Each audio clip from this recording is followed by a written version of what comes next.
사울은 다윗과 늘 대조가 되고 실패한 왕이고 나쁜 왕으로 기억되고 있습니다. 사무엘 상하를 통해서 주인공으로 알고 있는 다윗은 그런 의미에서 사울과 대조되고 우리의 다 소원인 모델입니다.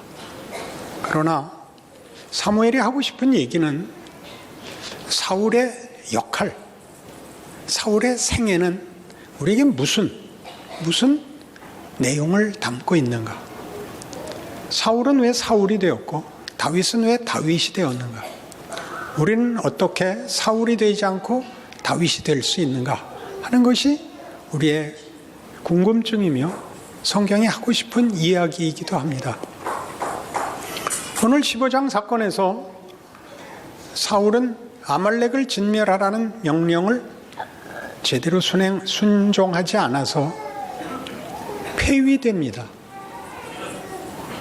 이미 13장에서 그 전조가 보였듯이 블레셋과의 전쟁을 위하여 모인 이스라엘 백성들 앞에서 사무엘이 와서 제사를 먼저 드리고 전쟁을 치러야 했는데 약속된 기한 내에 사무엘이 오지 않자 급해진 사울이 자기가 제사를 드립니다.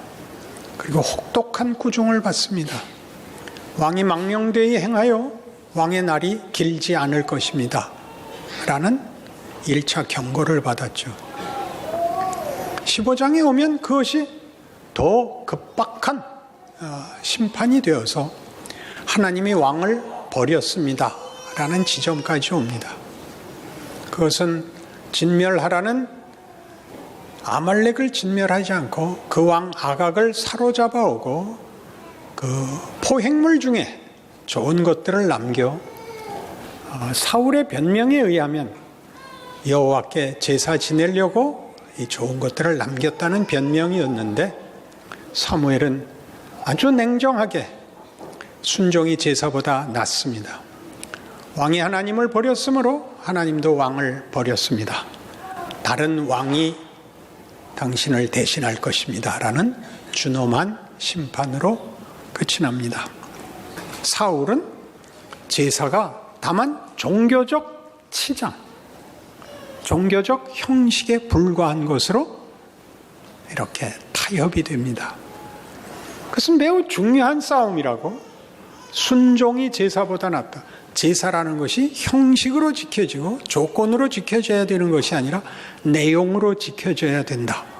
이렇게 되지요. 이 일은 12장에서 다시 등장합니다. 12장 1절. 그때 예수께서 안식일에 밀밭 사이로 가실새 제자들이 시장하여 이삭을 잘라 먹으니 바리새인들이 보고 예수께 말하되 보시오 당신의 제자들이 안식일에 하지 못할 일을 하나이다. 예수께서 이르시되 다윗이 자기와 그와 함께한 자들이 시장할 때 한 일을 잊지 못하였느냐. 그가 하나님의 전에 들어가서 제사장 외에는 자기나 그 함께한 자들이 먹어서는 안 되는 진설병을 먹지 아니하였느냐. 또 안식일에 제사장들이 성전 안에서 안식을 범하여도 죄가 없음을 너희가 율법에서 읽지 못하였느냐. 내가 너희에게 이르노니 성전보다 큰 이가 여기 있느니라. 나는 자비를 원하고 제사를 원하지 아니하노라 하신 뜻을 너희가 알았더라면 무죄한 자를 정죄하지 아니하였으리라. 인자는 안식일의 주인이니라. 자, 여기도 제사가 뭘로 등장하는가 보십시오. 당시에 바리새인들이 가졌던, 율법주의자들이 가졌던 율법과 또는 저들이 가졌던 모든 종교 행위가 비난과 심판을 위한 규칙에 불과해지고 그 가진 바 내용, 하나님께서 긍휼을 베푸시고 자비를 베풀기를 원하시며 죄인을 구원하러 오셨다는 이 내용을 방해하고 있다는 사실로 오늘 순종과 제사가 대조되고 있는 것입니다. 그럼 사울에게 있어서 이 문제는 어떻게 문제가 됐을까요?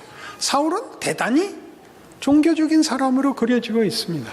그는 꼭 제사를 드리려 하고, 그리고 사무엘상 14장에 나오는 블레셋과의 싸움에서 요나단이, 자기 아들 요나단이 승기를 잡는 대단한 영적인 행위를 하여 이스라엘이 전세를 그 손에 휘어잡고 블레셋을 몰아가는데 이것을 종교적인 의미를 더해서 성전으로 선포합니다. 거룩한 싸움으로. 그래서 금식을 명합니다. 대단하죠. 그런데 그 금식을 누가 어기느냐 하면 요나단이 어깁니다. 요나단은 아버지가 금식을 명한 줄 모르고 꿀을 먹고 힘을 얻었는데 나중에 자기 아버지가 금식을 명해서 병사들이 지쳤다는 사실을 알게 되고 그 승리의 마무리에 수확을 제대로 할 수 없었습니다. 그리고 이것이 큰 문제가 됩니다. 누구 잘못이냐? 따져보자 요나단의 잘못인 것이 드러나자 사울은 망설임 없이 요나단을 처벌하기로 합니다. 지극한 신앙인이죠. 그러나 그는 내용을 갖고 있지 않습니다.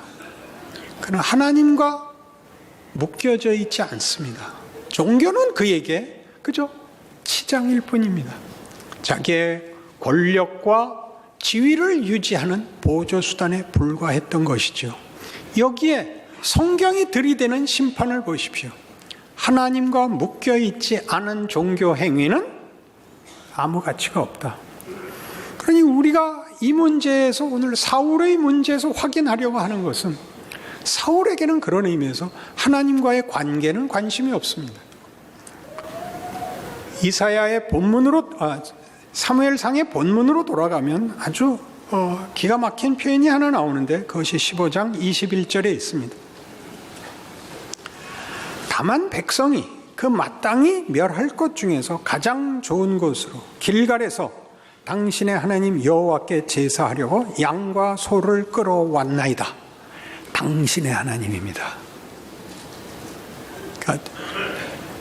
그는 왕이고 종교는 사무엘이 대표자이고 그리고 자기가 믿는 하나님이 아니라 사무엘이 섬기는 하나님이죠.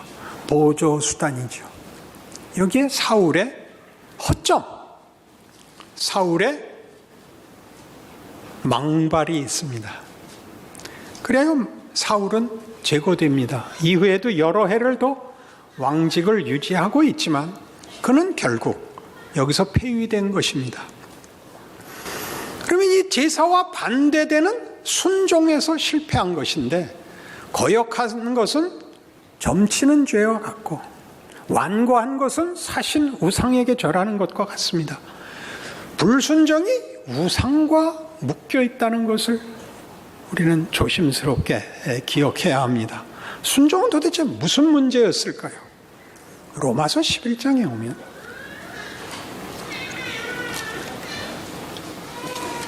순종에 관한 성경에 아주 중요한 설명이 나옵니다.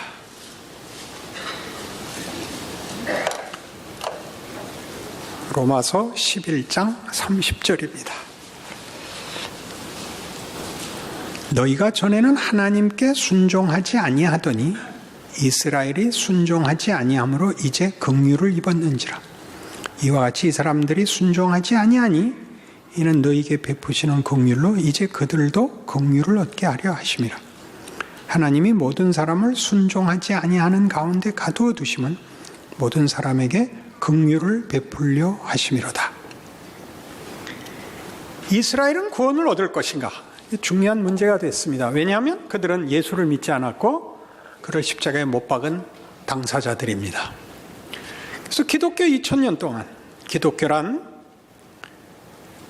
유대교와 동일한 뿌리를 갖고 있으나 유대교가 유일하신 하나님을 믿고 율법을 그 내용으로 삼고 메시아를 보내줄 것을 기다리고 있는 구약이 전부인데 반하여 기독교란 그 약속이 예수 안에서 성취되었다는 것을 알고 있는, 그래서 예수교인 것입니다. 그리스도를 한문으로 기독이라고 쓴 것입니다. 그걸 다시 한국어로 읽자 그리스도가 기독이 됐죠. 기독교가 된 것입니다. 예수를 믿는 것입니다. 구약 이스라엘 백성이 믿고 그 구원을 기다리는 섬기는 주인인 하나님이 예수 안에서 그의 약속과 당신을 보이셨다는 것을 아직도 믿지 않고 있어서 기독교 2000년 역사는 유대교를 믿는 이스라엘을 폄하하며 비난하는 것으로 많은 2000년이라는 세월을 보낸 것입니다. 순종하지 않았다는 것이죠.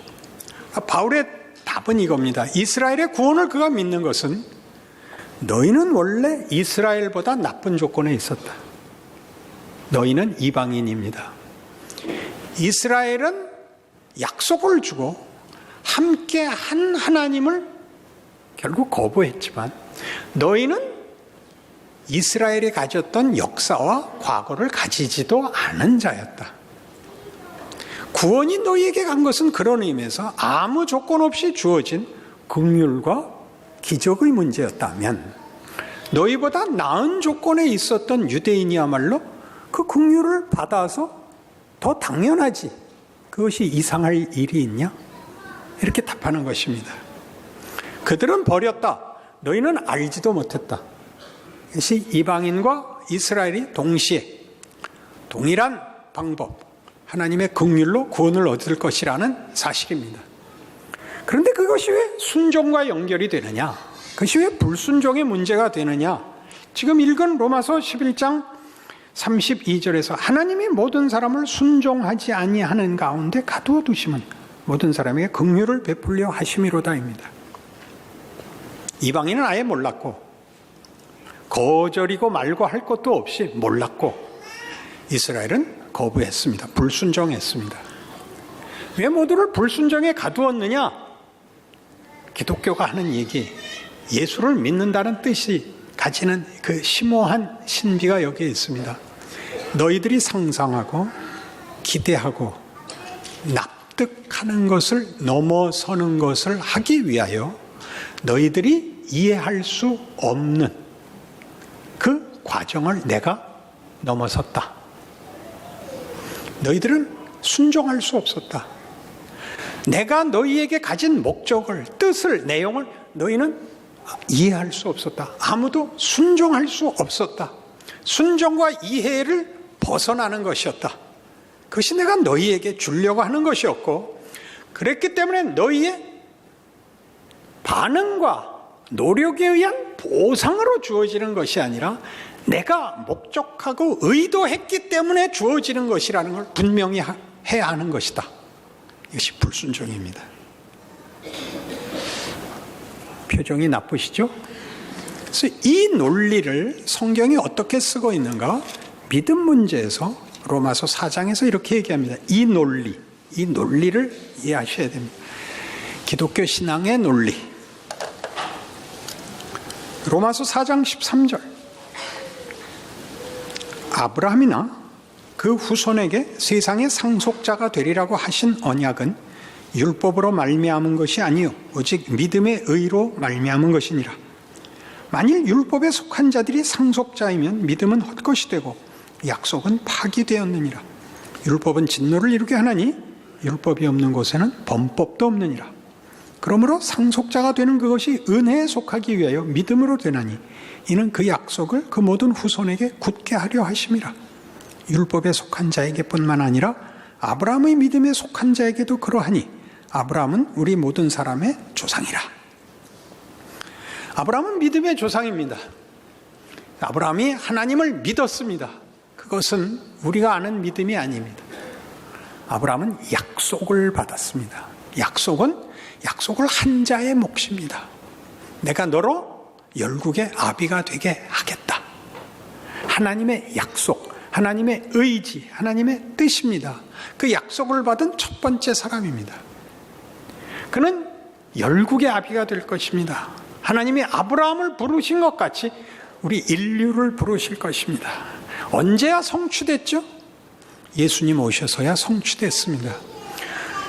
그리하여 우리에게까지 온 이 하나님의 뜻, 우리로 하나님의 자녀가 되게 하는 이 일은 우리가 가진 역사, 우리가 가진 어떤 노력의 결과물이거나 보상일 수 없는 것은 아브라함이 열국의 아비, 그의 후손이 하늘의 별 같고 바다의 모래 같으려면 가져야 하는 후손을 그는 가지지 못했다는 역사적 사실에서 증언됩니다. 그런 자식이 없습니다. 이삭이 있죠. 이삭은 아브라함이 낳은 자식이 아닙니다. 이삭에 관한 그 후의 설명, 지금 로마서 4장 17절에서부터 그 뒤로 나오는 이삭 얘기가 나오는 이 이야기는 이삭은 약속의 자녀다. 약속의 자녀다. 약속의 자녀는 하나님이 주기로 하여 생겼지 너와 사라가 낳은 애가 아니다. 그러니까 증거하는 것입니다.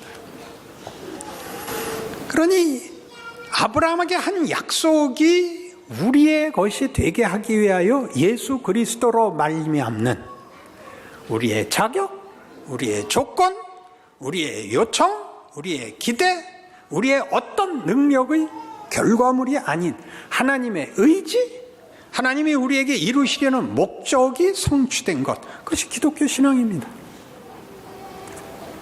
그것이 우리입니다.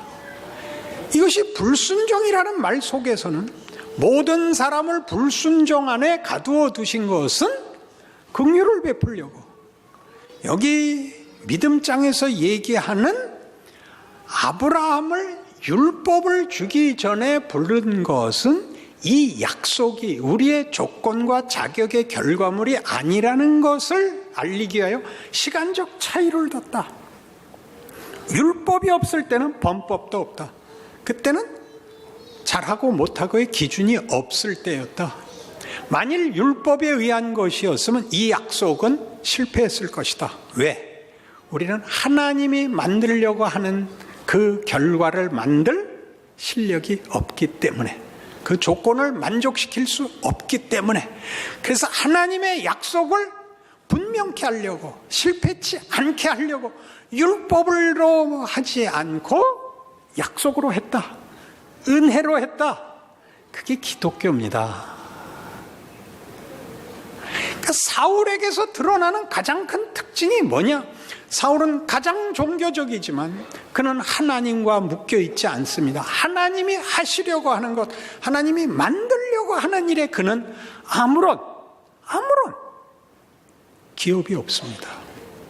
우리가 내놓는 최선과 진심의 보상을 받아내는 것은 불가능합니다. 그것이 사울입니다. 사울에겐 뭐가 있죠? 사울의 생애는 비극적입니다. 사울은 다윗에 비교해서 특별히 더 잘못한 것이 없습니다. 다윗도 사무엘이 와서 기름 부어 왕으로 삼고, 사울도 사무엘이 와서 기름 부어 삼고, 하나님께서 그에게 영을 주시사 예언도 하고 성령 충만도 받고 군사적 승리도 얻어내고 모든 좋은 것을 다 했으나 사울의 생애는 두려움과 비난과 시샘과 보복과 폭력과 공포와 절망과 사망으로 끝나고 맙니다. 모든 자연인의 현상이죠. 자연인의 현상. 다윗에게 오면 동일한 조건 속에서 은혜가 들어오면 우리가 만들 수 없는 것을 하나님이 어떻게 만드시는가가 다윗의 생애에 펼쳐지는 것입니다. 실패한 사람과 성공한 사람의 대조가 아니라 하나님이 우리에게 무엇을 어떻게 하시는가, 하나님이 없으면 결과가 뭐가 되는가, 하나님이 들어오시면 무엇을 어떻게 승리하시는가입니다. 이사야 42장 8절에 의하면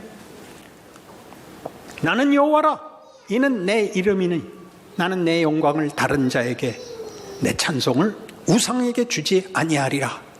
하나님이 뭘 만들고 싶은지 아십니까?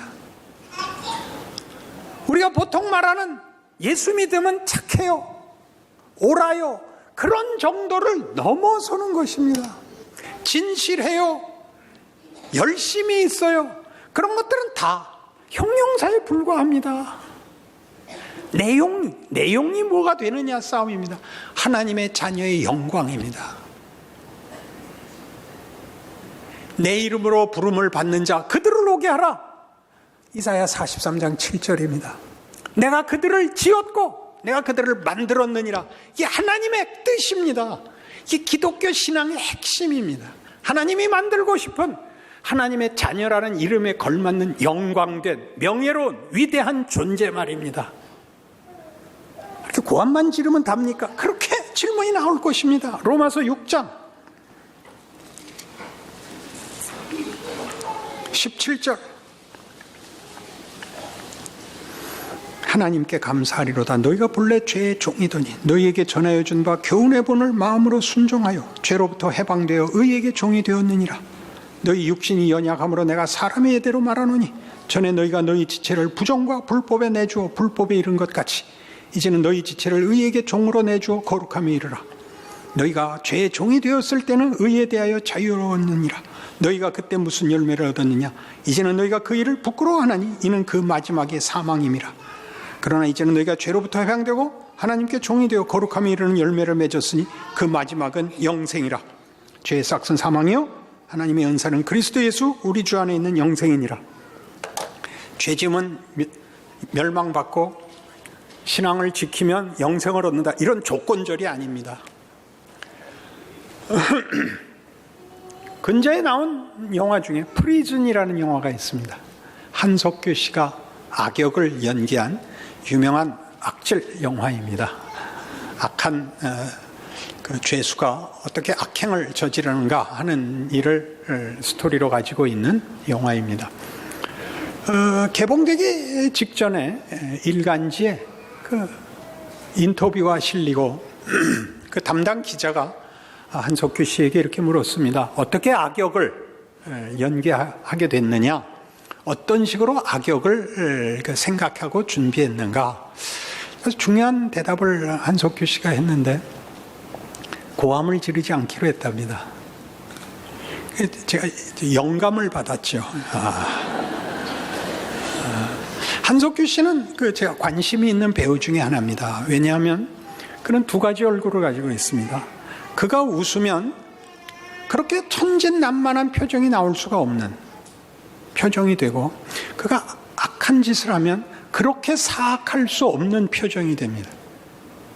그렇게 둘을 완벽하게 해내는 배우는 우리나라에 드문 걸로 알고 있습니다. 그가 고함을 지르지 않겠다는 건 무슨 뜻이냐면, 원래 악당은 고함을 지르는 것들은 헛것들입니다. 정말 악당이면 쏘면 되는 겁니다. 웃으면서 쏘면 그만인 것입니다. 그러니까 문제는 내용인 것이죠. 그가 쏟아내는 것이 악한 일인 겁니다. 고함을 질러서 과장할 필요가 없는 것입니다. 그가 악역을 고함을 지르지 않고 목청을 낮추겠다는 것은 한국 배우들의 어떤 연기 지평을 높여주는 것 같지 않습니까? 하긴 모래시계 때도 나왔었죠. 박근영 씨가 딸이 막 대드니까 얘야, 네 말을 듣게 하고 싶거든 목소리를 낮춰라. 그때 이미 나왔긴 했었습니다. 우리도 똑같습니다. 이 지금 로마서 6장이 하는 얘기 같이 우리가 우리 자신을 누구에게 바쳤느냐는 내용으로 나오는 것입니다. 표현을 거칠애를 하는 게 아니라 나와야 됩니다. 웃으면 다가 아니고 웃으면서 무슨 말을 했느냐죠. 웃으면서 이렇게 얘기할 수 있죠. 기도도 안 하고 천연덕스럽게 성가대에 앉았구나. 요따구로 말할 수 있는 겁니다. 얼마든지. 그리고 막 그렇게 잘하는 성가를 왜 1년에 한 번만 하는 거야? 이럴 수도 있는 거야. 칭찬이잖아요. 그죠? 못 알아들었다고요? 생각을 해보세요. 여러분이 결국 무슨 말을 해요? 뭘 꺼내놔요? 거기에 용서, 이해, 감수, 겸손, 온유, 편드는 것, 감사, 기쁨, 명예, 반가움이 있어요? 그걸 내놓고 있느냐? 아니면 온갖 명분을 동원해서 뭐라는 거예요? 한국교회 끝났어. 누가 그럼 그따위 말을 해요? 내가 하박국도 만나고 말라기도 만났어요. 한국교회 시작이래요. 누가 그딴 소리를 해요? 그러나 그런 말을 하고 다니는 게 자기 책임을 면하고, 사울하고 똑같잖아요. 사무엘에 당신이 왕이 하나님을 버렸기 때문에 하나님도 당신 버렸습니다. 나 갑니다. 그래도예요. 그건 상관없습니다. 제사는 지내고 가십시오. 나로 제사를 참여하게 해 주십시오. 그래서 어떻게 했다고요? 가는 사무엘을 붙잡아서 옷이 찢어졌다고요. 심하게 몸싸움을 한 거죠. 사무엘이 못한다 그랬고 사울은 하고 가야지, 안 하고 가면 죽여버린다쯤 된 거죠. 그래서 가서 하죠. 예수를 믿는 게 뭐죠? 이 명예를, 이 내용을 가지는 겁니다. 여러분 각자 우리만 할 수 있는 겁니다. 우리만 할 수 있는 겁니다. 악당은 할 수가 없습니다. 그때 악하고 선하고의 문제가 아니라 예수를 믿어야만, 이 하나님으로부터만 이 선한 것과 진리와 생명과 명예에 관한 것은 하나님 없이는 절대 만들 수 없습니다. 그래 우리가 해야죠. 그걸 하십시오. 그걸 하십시오. 멋있는 소리는 이 내용에서 나옵니다. 그래서 여러분 생애에 펼쳐지셔야 됩니다. 다윗을 하십시오. 은혜 받은 자의 역할을 하십시오. 사울 쫓아다니면서 비난하지 마십시오. 다윗 하십시오. 좋은 말로 할 때